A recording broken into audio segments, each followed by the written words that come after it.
Well, we've come a little ways since my first video where I was showing you me using this for the first time, the Lee Classic Loader on 357 with the old hammer, or hammer your rounds together there. But since then, well, I got a bunch of free dies and stuff. There's another video on that. But then my dad contributed to the cause and tremendously helped me out. Got a Hornady Lock-N-Load Auto-Progressive reloader, and I'll just show you what setup we got here and how many cases of bullets I owe my dad. Guess I'll be cranking those out whenever he asks for them. Which, by the way, Hornady throws in 500 free bullets, so we got 45 ACP. So we'll be cranking those out. But let's show you what we got going on. We got the Lock-N-Load AP there, just waiting to be cranked. It's got the powder, case activated powder drop there. Got it mounted on this workbench that it's actually a reloading bench. Guy before me who lived in this house did the same thing, so I kind of lucked out on that setup. He left the bench behind, but I got all my powders down here. I got a little collection so far. I got some 4320 for high power rifle. Got some accurate number 9 for the 357s, and then these two here are probably the most useful, or on a wide range of things, that is. The unique, pretty much any popular pistol round that I can see, you can load with that. Not the cleanest powder in the world from what I've seen and read, but you know, very versatile. Might have to get an 8-pounder of that sometime. And this Trail Boss, I mean, you can do just about anything with this too. Well, not anything, but you can have a lot of fun experimenting with that. So, anyway, I got powders there. I got some bullets.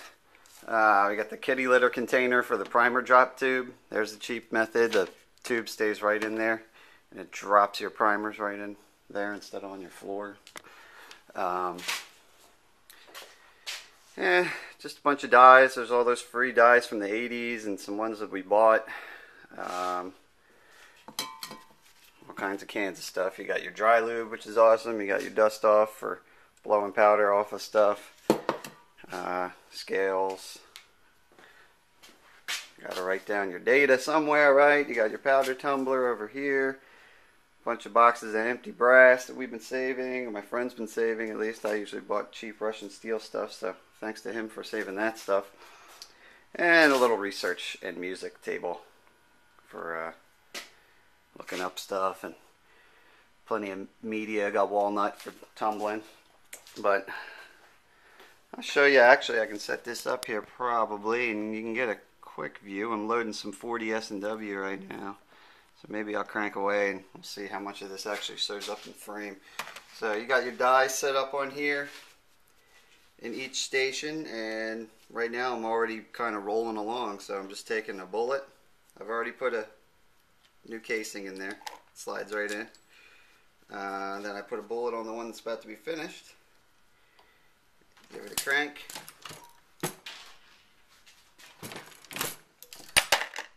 Bullet pops out. I press down. It seats another primer right here. Right there. Ta-da. And then we put another brass in there. It's already been cleaned and tumbled. It's going to get sized right here. Resized right there. And another bullet. And then we just keep on cranking along. And then you can also see that I have what's called the powder cop. My dad didn't want me to blow myself up. And nobody's going to be cranking out ammo if I blow myself up. So this here, see how that white is flush? You set this thing for the volume of powder. And if you see that thing raised too high or not at all, you know you either got a double charge or no charge. So you can keep your eye on that as you're cranking. And keep yourself from blowing up or having squibs, etc. So maybe I'll just crank out a few more, and then I'll be done boring you to death. But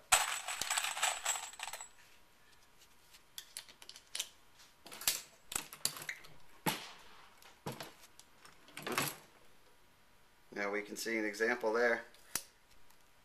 The powder cop just told me that it was double charged. Did you catch that? So because I was playing with it, I actually charged it twice. So there's a great example of the powder cop in action. Now this is unique powder, so it would have been fairly obvious. You couldn't, I don't even know if you can get a bullet on here. You could barely get a bullet on there. Yeah, you can pull it off. You could double charge it. Now, these are really light loads though. These are half power loads anyway. These are like 3.3 grains instead of 7. So if this was a true max load, luckily with the unique, it'll overflow the case, but we'll toss this guy to the side.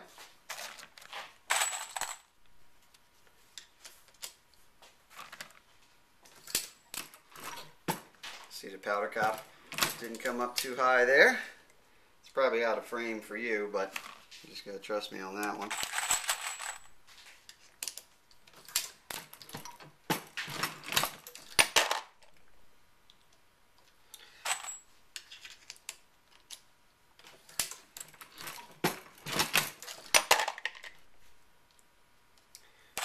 Good example on these progressive presses though.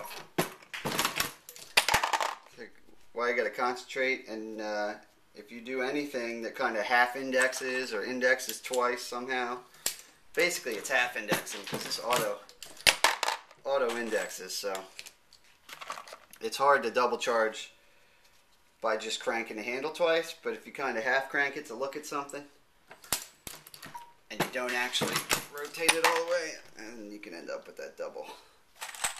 So just keep an eye on what you're doing.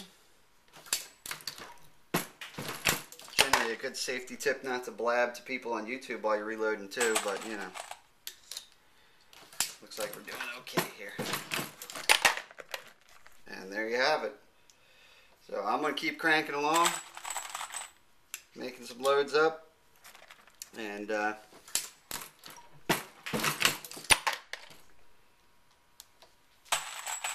be a good day for me. Gonna do some shooting later, that's for sure.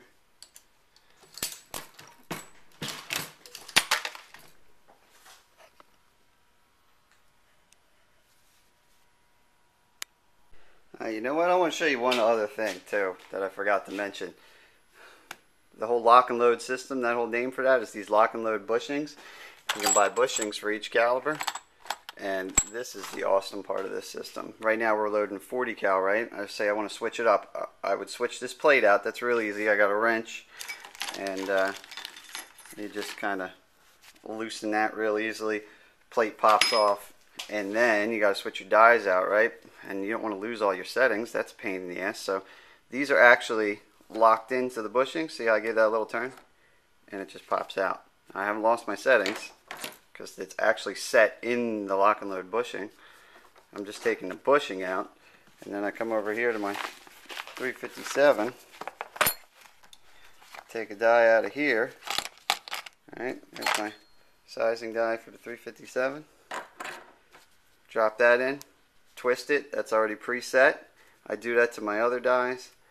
And then the only thing that slows me down a little bit, and I don't want to invest in it, in buying multiple powder drops yet, but you just got to obviously dump your powder out and then readjust this. And this you can measure with calipers to get a starting point and fine tune it, and then you're ready to go. You're dropping new ones within 5 minutes or something, so pretty cool.